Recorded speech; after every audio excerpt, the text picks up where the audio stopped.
উপস্থিত সাংবাদিক বন্ধুগণ ও আমার কুতুবদিয়াবাসী, আসসালামু আলাইকুম ওয়া রাহমাতুল্লাহি ওয়া বারাকাতুহু।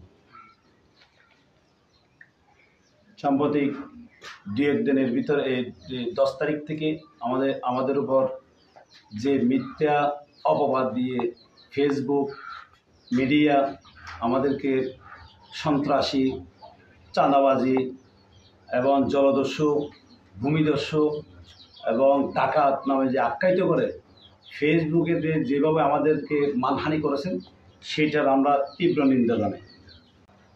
আমাদের বিরুদ্ধে যে অভিযোগটা আনা হয়েছিল, সেই অভিযোগটা হচ্ছে আমরা একসানা বন্দোবস্তির চরদরুম, সেটা পরিত্যক্ত 4-5 বছর ধরে এখানে কোনো চাষাবাদ হয় নাই। সেইখানে বেড়িবাঁধ বাঁধতে গিয়ে এটা গর্ত হয়ে গিয়েছিল। ওই গর্ত আমরা ভরাট করে আমাদের প্রতিপক্ষকে আমরা রাখছিলাম। ডাকার পরে তারা বলছিল আমরা এই খরচ বহন করতে পারবো না। আমরা প্রায় 15 লক্ষ টাকা খরচ করে 22 সালের শেষের দিকে আমরা এটা আবাদ করি এবং কিছু গরিব অসহায় মানুষদেরকে চাষাবাদ করার সুযোগ দিয়েছিলাম। সেই সুবাদে 15 থেকে 16টা পরিবার ওই লবণ বিক্রি করে তাদের জীবিকা নির্বাহ করছেন এবং প্রতিপক্ষকে ডাকার পরে তারা বলছিল আমরা এত গর্ত এগুলি আমরা ভরাট করে আমরা এই চাষাবাদ আমরা করব না, তোমরা করো। সেই মতে আমরা করছিলাম এবং 1 বছর করার পরে গত বছর এই মাস্টার নাজার হোসেনের ছেলে সাখাওয়াত হোসেন মিশন ছাত্রলীগের সাধারণ সম্পাদক ছিলেন উত্তরদরুনে।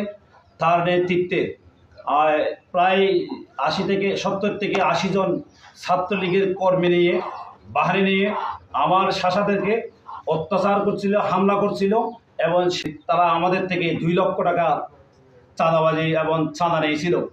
এবং সেখানে আমার যারা শাসা ছিল তারা সাক্ষী আছে, তারা যে কোনো সময় সাক্ষী দিতে প্রস্তুত। এরপরে এসে এই বছরের মধ্যে আমাদের প্রতিপক্ষ আমাদের বিরুদ্ধে যে মামলা করছেন মাস্টার নাজার হোসেন এবং তার ছেলেপেলে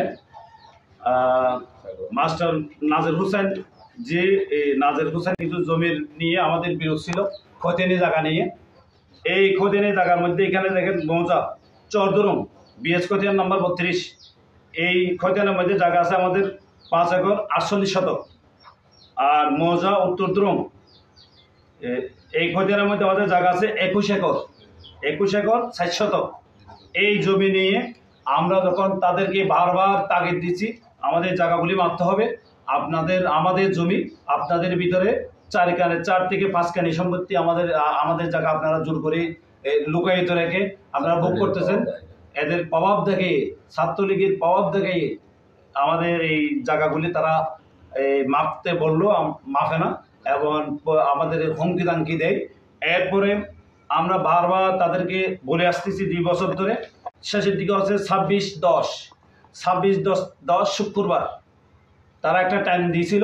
ওই টাইমের মধ্যে আমরা পৌঁছতেছিলাম, তারা ওই টাইমের মধ্যে জমি মাপতে আসে নাই। পরবর্তীতে ডেট দিয়েছিল 9/11 শনিবার। তখন আমরা পৌঁছতেছিলাম জমিন মাপার জন্য। সেই টাইমের মধ্যে তারা কী করে নাই, জমিন মাপার জন্য আসে নাই। না আসার কারণে আমার আব্বা বাদী হয়ে কুতুবদিয়া থানায় একটা অভিযোগ দায়ের করেন। এই অভিযোগ আমার আব্বা হচ্ছে নূর মোহাম্মদ। আমার আব্বা থানায় গিয়ে একটা অভিযোগ করেন। অভিযোগের ভিত্তিতে তারা যখন অভিযোগ করছে শুনছে, তখন তারা 11 তারিখ সকালবেলা 6:30 থেকে 7টার ভিতরে তারা হাঁকা বাঁকা 4-5 জন নাজ হোসেন এবং নাজ হোসেনের বাহিনীর ছেলেপেলে নিয়ে আমাদের উপর হাঁকা বাঁকা করতেছিল। সেই দিকে আমি যখন আমার অফিসের কাজে সকালে একটু ভোরে যখন বাইরে হয়ে যাই, তখন তারা আমার উপর অতর্কিতভাবে হামলা করেন। ওই হামলাতে আমার আঘাত হয়েছেন। আমরা হসপিটালে গেছি, হসপিটালে আমাদেরকে রেফার দিয়েছিল, রেফার দিয়ে এবং সদর হসপিটালেও আমি গিয়েছিলাম।